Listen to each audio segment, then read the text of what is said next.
S'il vous plaît, j'ai besoin d'avoir du son dans les moniteurs. Si ça fonctionne. Si ils sont là pour une raison, alors il devrait y avoir du son. Parce que sinon, venez les chercher. Venez les chercher. Mais je voudrais que vous sachiez que vous êtes au meilleur endroit pour votre vie.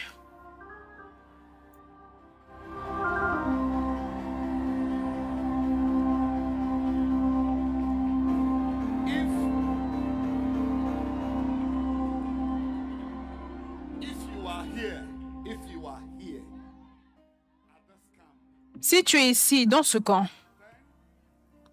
alors tu as à peu près 500 kilomètres au devant. Tu es 500 kilomètres au devant. 500 kilomètres au devant. Et tout comme toi, moi aussi j'ai hâte que notre prophète soit là.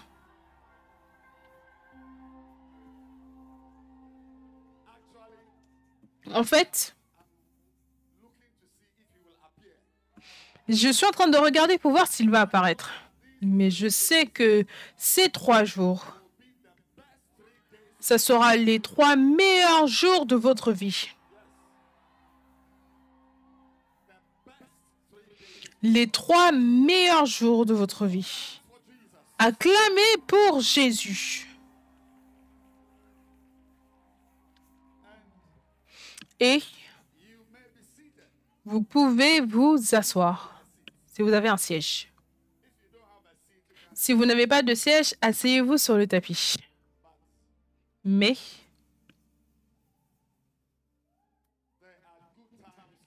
il y a des bons moments devant de nous. J'ai dit, il y a de bons moments au devant de nous. Combien d'entre vous, vous croyez qu'il y a de bons moments au devant de vous? Oui. Et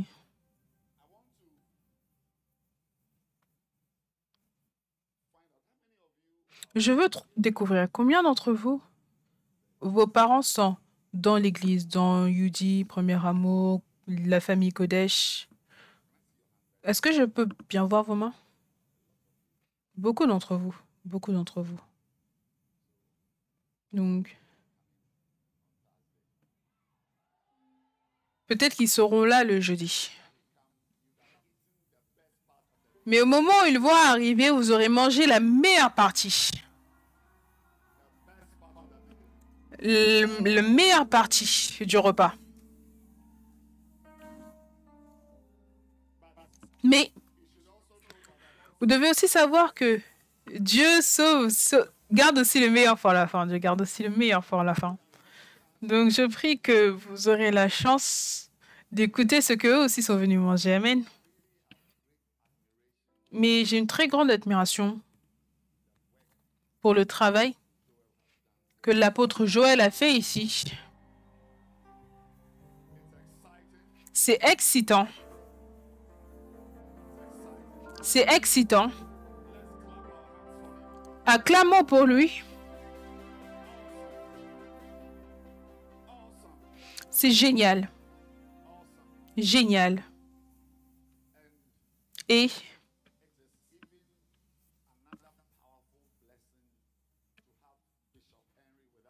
c'est même une autre bénédiction puissante que d'avoir l'évêque Henri avec nous.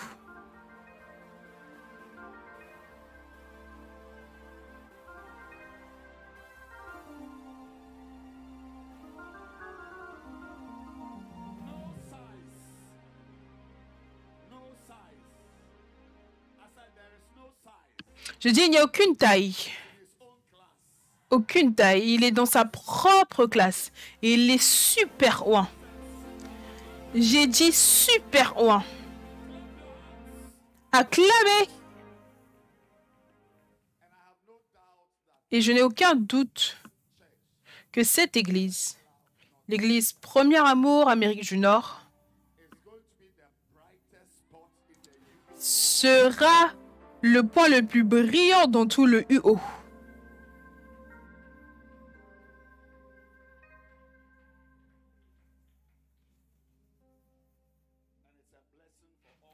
Et c'est une bénédiction pour nous tous qui sommes ici et qui nous réjouissons de la grâce de Dieu sur l'Église Premier Amour. Pour aussi célébrer Bijosh. Je suis très sûre qu'il sera ici bientôt pour un camp.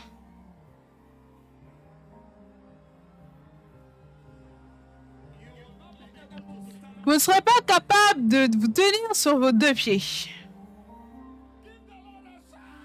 Poussez un cri de joie pour le Seigneur.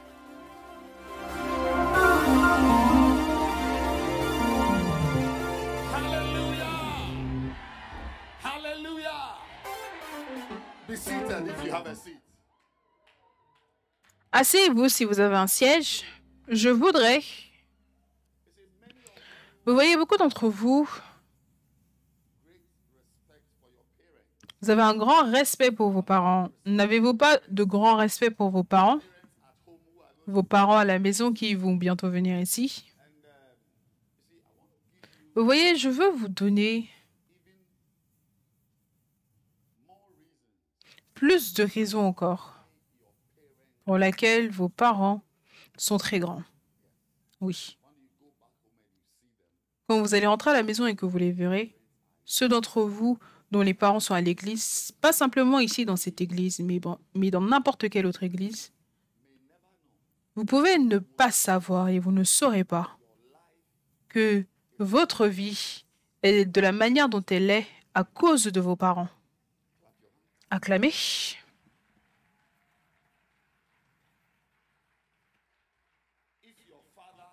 Si ton père ou si votre père n'avait pas pris certaines décisions, certains d'entre vous ici, vos nez couleraient à cause de la drogue.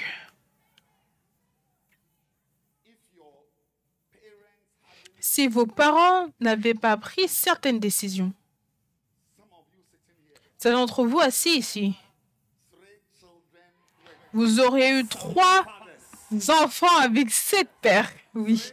3 garçons, 2 filles, avec 10 pères. Et 2 d'entre eux, vous pourrez facilement dire qui est leur père à cause de la taille et de la forme de la tête. Mais à cause de vos parents, vous êtes ce que vous êtes assis ici. Oh oui. Ils vous ont gardé. Ils ont combattu des combats pour vous.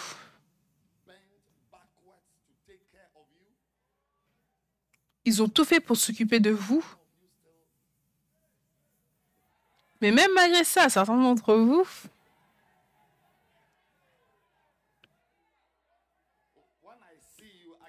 quand je vous vois, je peux voir un bâtiment qui n'est pas complet.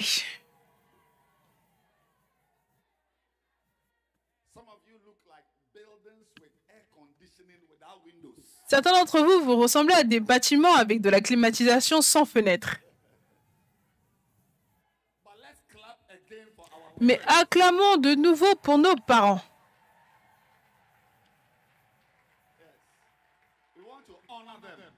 On veut les honorer. On veut honorer ta mère à la maison, ton père à la maison. Oui. Acclamez pour eux.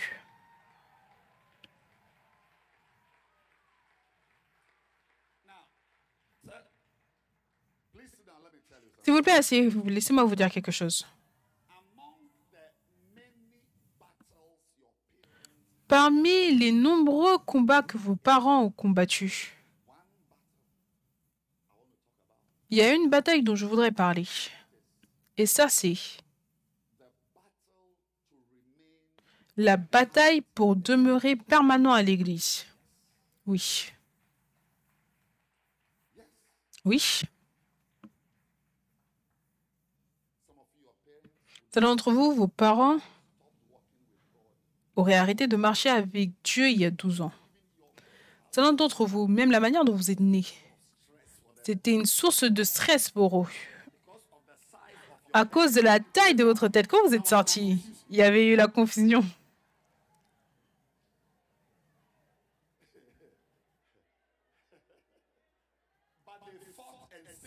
Mais ils ont combattu.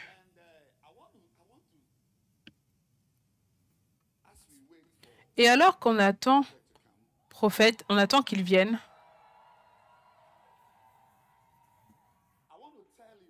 Je voudrais vous dire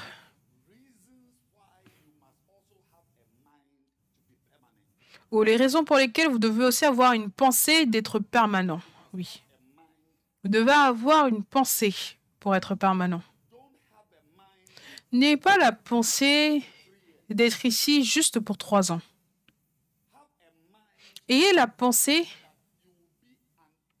que vous serez un vieil homme dans l'Église.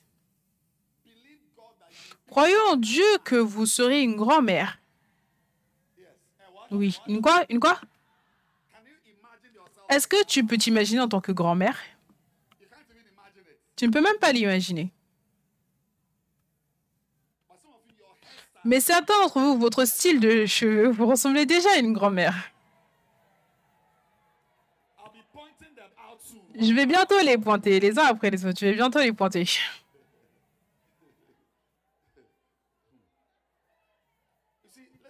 Tu vois, écoute. Ce que tu fais par le fait d'être à l'église, c'est quelque chose que Satan n'aime pas. Oui. Et Satan est réel. Oui. Les choses qu'il fait, elles sont réelles.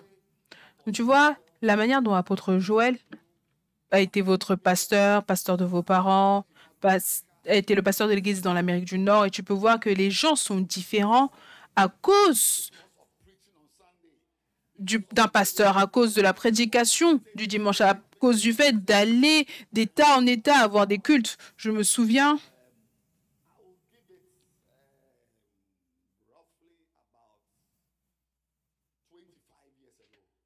il y a à peu près, grosso modo, 25 ans, on avait des cultes au Maryland. On voyageait de New York. On avait un culte à New York. On conduisait pour aller au Maryland. Oui. Vous venez juste d'arriver. Mais nous, ça fait très longtemps qu'on est là. Je veux dire, très longtemps. Et je prie que vous aussi, vous serez là pendant très longtemps. Oui. Je prie que vous allez recevoir la force de combattre tout démon qui va vouloir vous enlever d'ici. Oui, il y a des démons qui veulent vous empêcher. Laissez-moi vous dire, les choses ont déjà été arrangées. Oui. Tu n'as pas besoin de plaider ou tu n'as pas besoin de rêver, tu n'as pas besoin d'imaginer.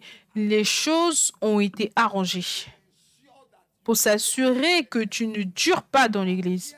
Mais je suis ici pour t'annoncer que tu vas surmonter ces choses. Tu vas durer. Tu vas te marier ici. Tu auras des enfants ici. Tu auras un travail ici. Tu seras un pasteur ici. Tu seras un évêque ici. Tu seras un missionnaire ici. Reçois cette grâce maintenant. Et le diable, dont les choses sont réelles, très réelles, n'aime pas ça. Oui. Son plan, c'est de te voir détruit. Oui. Complètement éparpillé, découpé. Son plan, je te le dis, son plan, c'est de s'assurer que certains d'entre vous, son désir originel, c'est que vous finissiez dans une institution mentale. Que toi, en fait, tu es devenu complètement fou, mais on interdit cela dans le nom de Jésus. On interdit cela dans le nom de Jésus. Tu seras dans cette église et tu seras un pasteur. Tu seras dans cette église et tu seras un ingénieur, un avocat, un comptable, un expert comptable. une infirmière, un infirmier. Tu seras dans cette église et tu seras un enseignant. Un enseignant à l'université, reçois-le maintenant. N'autorise pas cela. N'autorise pas cela. Si tu rentres et tu vois tes parents, souviens-toi que ça, c'est la bataille qu'ils ont combattue. Oh oui. Vous pouvez acclamer.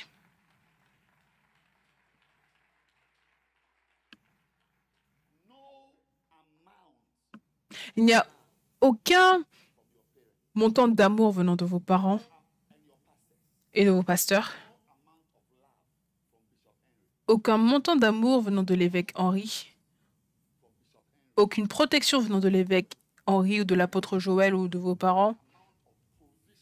Aucune provision d'argent, de lieux d'habitation, de vêtements, de confort.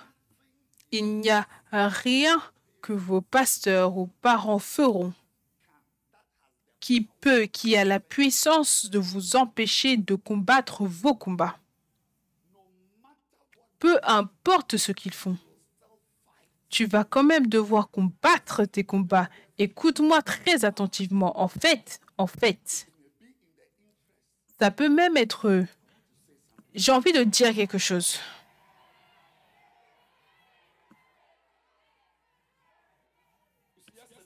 Tu vois, hier, je disais à l'église, hier, dimanche, je prêchais à Accra, je disais à l'église que mon père est mort quand j'avais 9 ans. Je pense que c'est l'une des meilleures choses qui m'est arrivée, oui. Parce que si mon père avait été vivant, je serais mort maintenant. Ou j'aurais été drogué. Parce que le type d'argent qui était dans la famille, honnêtement, oui. Dieu, par sa miséricorde, l'a enlevé. Et a quand même continué à prendre soin de moi. Parce que certains d'entre vous, quand je vois vos visages, je peux voir un garçon. Tu vois, c'est malheureux que ton père peut payer des frais de scolarité. Parce que certains d'entre vous, quand vous arrivez à l'université, et vous n'êtes pas correct, quand votre père vous donne l'argent des frais de scolarité, vous allez le dépenser sur des filles. Et lui envoyer des messages que vous êtes en train de passer vos examens alors que vous n'êtes même pas à l'école. Est-ce que vous comprenez l'anglais que je parle? Oui. Certaines fois, la présence et existence des parents, c'est la raison pour laquelle certains d'entre vous seraient détruits, oui.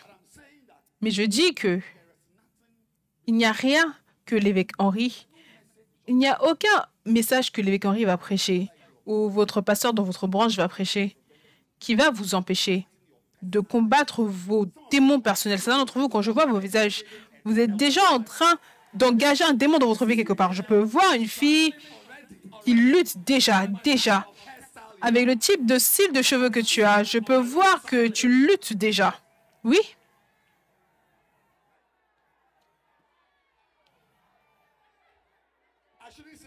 Je ne dois pas le dire. Je ne dois pas le dire. Mais dans ce corps, tu seras roi pour combattre tout démon, n'importe quel démon. Oui, oui. Afin que quand tu verras ton père à la maison, tu le respecteras. Parce que ce que tu combats, il a combattu ce même type, mais plus élevé. Alors que ton père s'est tenu, toi aussi, tu vas te tenir. Alors que ton pasteur a réussi, toi aussi, tu vas réussir. Dans 20 ans, tout sera bien avec toi. Je dis, dans 20 ans, tout sera bien avec toi. Je viens simplement de voir une fille qui sort d'une voiture et tes 3 enfants sont sortis de la voiture.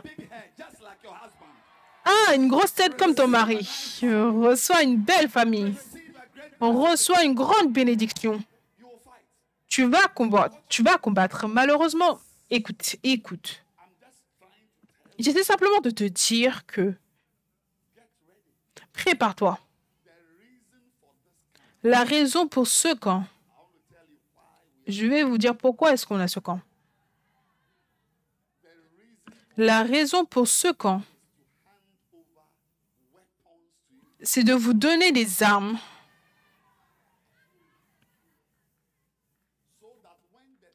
afin que quand le diable apparaîtra, comme il est apparu à Jésus dans le désert, il y aura quelque chose, un verset, une expérience, une bénédiction, une idée, une pensée. Recevez quelque chose. Recevez quelque chose. Il n'y a personne ici à qui qu'on va laisser au diable. Certains d'entre vous,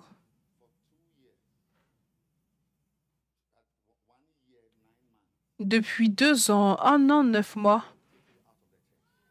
ou d'ici 2 ans ou 1 an et 9 mois, un insensé va vous enlever de l'église, mais vous allez revenir. Je dis, vous allez revenir.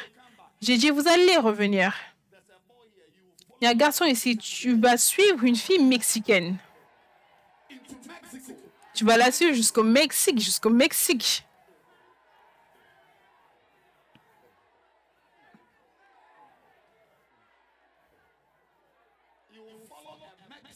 Tu vas suivre une Mexicaine jusqu'au Mexique et passer 8 mois là-bas et gâcher ta vie. Oui. Mais tu vas revenir. Tu vas quand même traverser la frontière et revenir en Amérique du Nord. Je lui ai dit que peu importe à quel point tu pars, comme le fils prodigue, tu reviendras. Dis à ton voisin, soit tu vas rester ou tu vas revenir. Dis, je ne sais pas quel type est-ce que tu es. Je ne sais pas si tu es le type qui sera là tout le temps. Mais si jamais tu pars au Mexique, tu reviendras. Acclamez pour Jésus.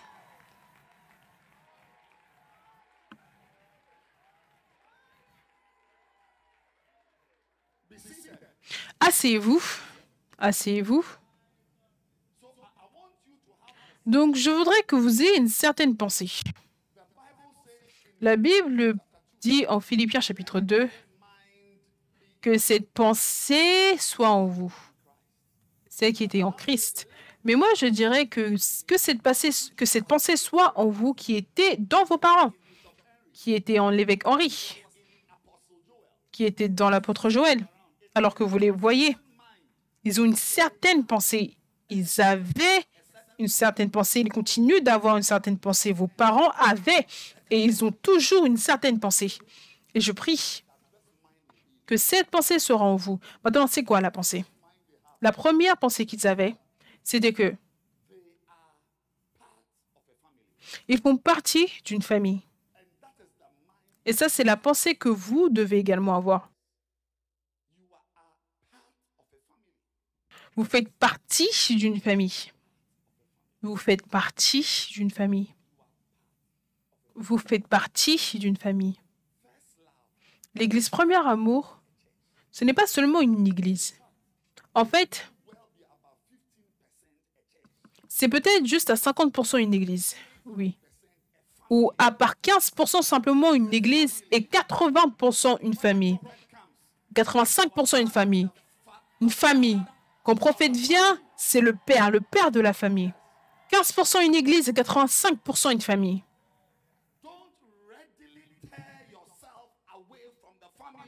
Ne te retire pas de la famille. Ça, c'est la première annonce. La première annonce, c'est que si tu penses que tu es venu dans une église, tu es bienvenu. Mais cet endroit, ça, c'est plus qu'une église. Cette fille qui est assise à côté de toi, alors que tu es en train de la regarder, de la lorgner comme cela, c'est ta sœur.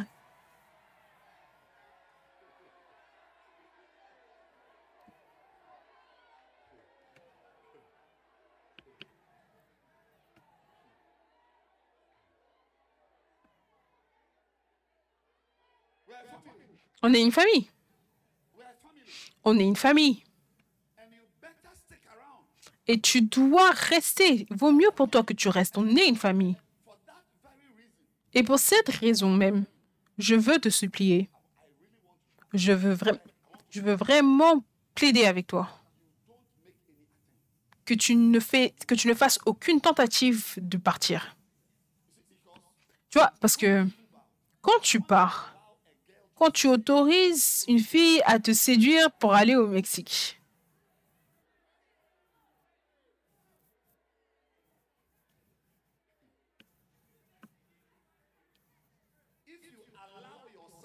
si tu t'autorises à tomber amoureux d'un Rastaman,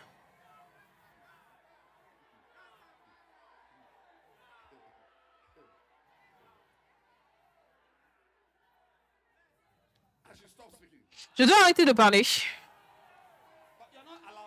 Mais vous ne m'autorisez pas à parler.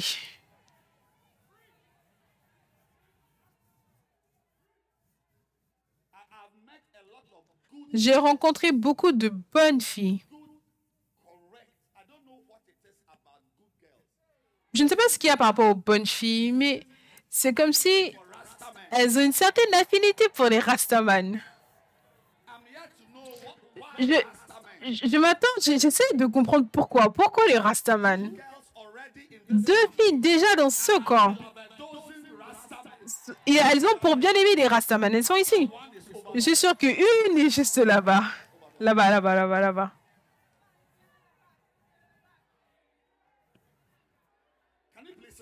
Est-ce que vous pouvez vous asseoir, s'il vous plaît? Sinon, je vais m'arrêter de parler. Vous voyez, je parle de pourquoi est-ce que tu dois avoir une pensée d'être permanent. Maintenant, si tu n'as pas cette pensée d'être permanent, beaucoup de choses vont t'enlever de l'Église. Je veux dire, je mentionne simplement des garçons ou filles, mais certains d'entre vous, c'est un bon travail. Un bon travail. Ou je ne dois pas le dire. Voilà, c'est dans ce coin. Ça, c'est le coin. Ça, c'est le coin.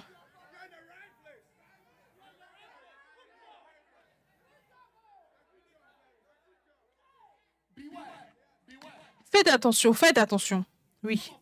Certains d'entre vous, les filles, l'une des choses qui va vous enlever, une, une chose que vous devez combattre, c'est votre beauté. Oui, oui. Tu vois, maintenant, les boutons obscurent ta beauté comme un voile. Mais bientôt, ton visage sera clair et tes hanches seront plus grosses.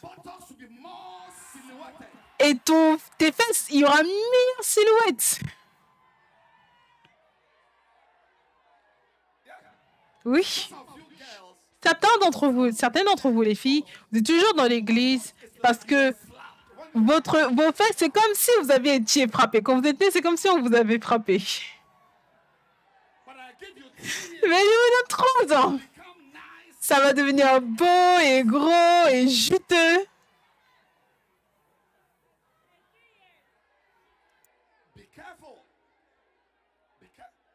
Faites attention. Je pointe les choses. Je suis en train de vous les montrer. Oui.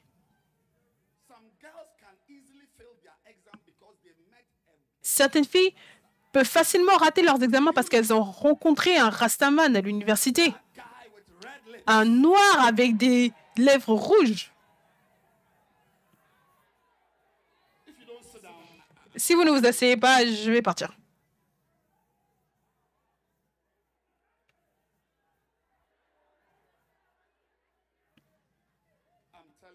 Je vous le dis.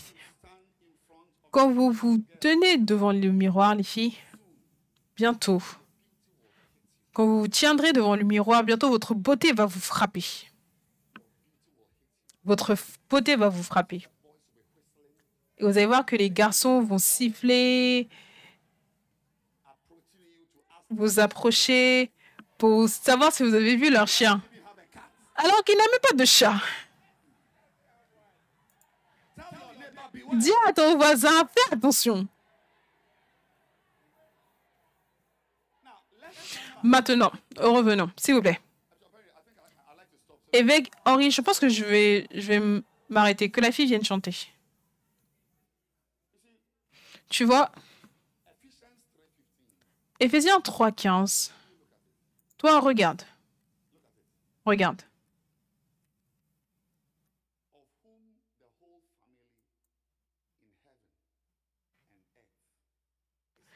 duquel tire son nom toute famille dans les cieux et sur la terre. Donc tu vois, il y a une famille. On est une famille. Et tu dois t'assurer que tu ne quittes pas la famille. Waouh!